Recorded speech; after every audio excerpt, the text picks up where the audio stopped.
Imagine you're the most expensive diamond in the world. You're worth $350 million. You're flawless, and you're sitting in a glass case in the middle of London. You'd think you're safe, right?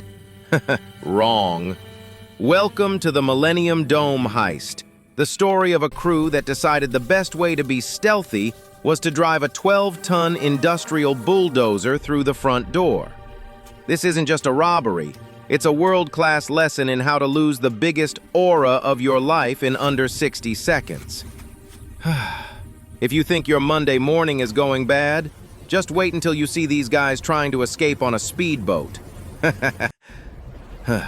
Welcome to Banter and Bandits, where the heists are legendary but the security fails are forever.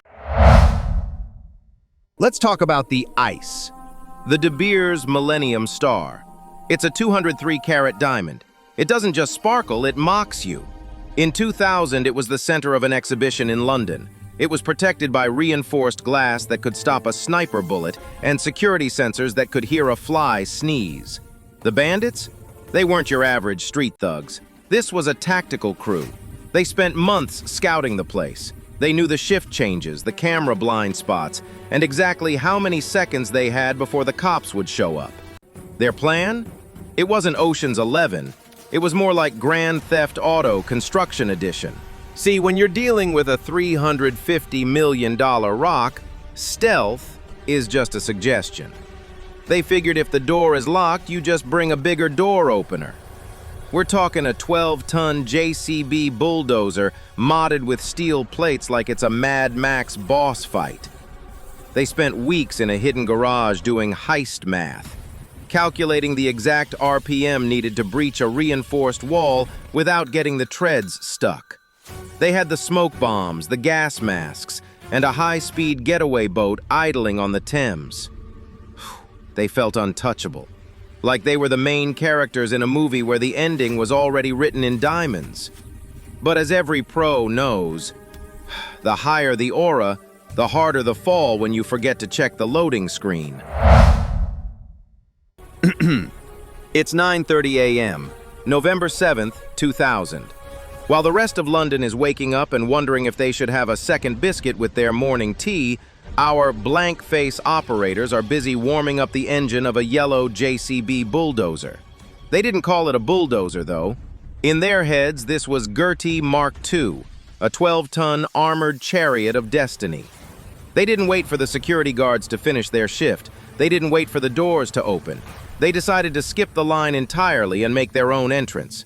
Imagine being a security guard inside the dome. You're sitting there thinking about your lunch break, and suddenly the north wall decides to stop existing. Gerti comes screaming through the perimeter at 30 miles per hour. Bricks are flying like confetti, glass is shattering into a billion pieces, and the heist aura in the room just hit an all-time high, or at least that's what they thought. This wasn't just a breach. It was a 12-ton invitation to the biggest disaster in British history.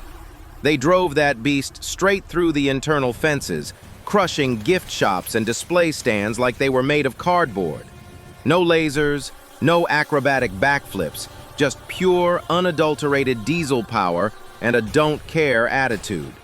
If Gerti had a Spotify playlist, it would be 100% heavy metal and the sound of insurance premiums skyrocketing. Now they're inside. The money zone is a mess. The air is thick with white plaster dust and the smell of burnt diesel. But our crew? They aren't stopping to admire the architecture.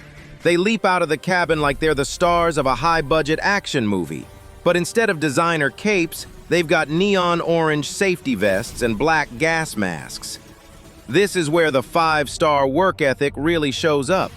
They pop the smoke bombs and suddenly, the room looks like a low-budget horror movie set. You can't see your own hand in front of your face, which was exactly the plan. They wanted to be ghosts in the machine. While the guards are fumbling for their radios and choking on fumes, our operators are moving with terrifying, fluid athleticism toward that $350 million rock. But here's the problem. That glass case?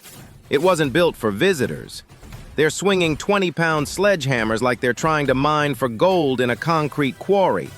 Sparks are flying, the circular saw is screaming, and the sound of metal hitting bulletproof glass is echoing through the dome like a countdown clock. Every hit is a gamble. Every spark is a second closer to the police. They were so focused on the ice that they forgot the most important rule of the game. Never assume the janitors are there to clean the floors. They've got it. The glass is shattered. The lead bandit has the De Beers star in his hand, and the heist aura is at an all-time high. They're turning back toward Gerti, ready to reverse through that hole in the wall and scream across the Thames on their speedboat. They think they've outrun the law, the logic, and the very concept of a Monday morning. But remember what I said about those athletic floor cleaners. While our boys were busy modding a bulldozer, the Metropolitan Police were busy modding the entire dome. They didn't just show up. They had been living in the building for 3 days.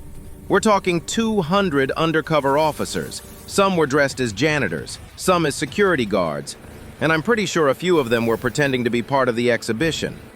As the crew turns to run, the server lag finally hits. Suddenly, the mops are dropped. The blue jumpsuits are ripped off to reveal Kevlar vests and silver badges. From behind every pillar and every souvenir stand, the surprise party begins. Our boys look at the river through the hole in the wall, hoping for their boat. But the Thames is already flooded with police interceptors. The sky? Full of helicopters. It wasn't just an arrest, it was a 200-person vibe check from the universe. The heist aura didn't just drop, it hit absolute zero and started digging a hole to the center of the earth. But hold on, because the universe wasn't done bullying these guys yet. The real legendary L isn't just getting caught by a 200-person surprise party, it's what was actually inside that velvet bag.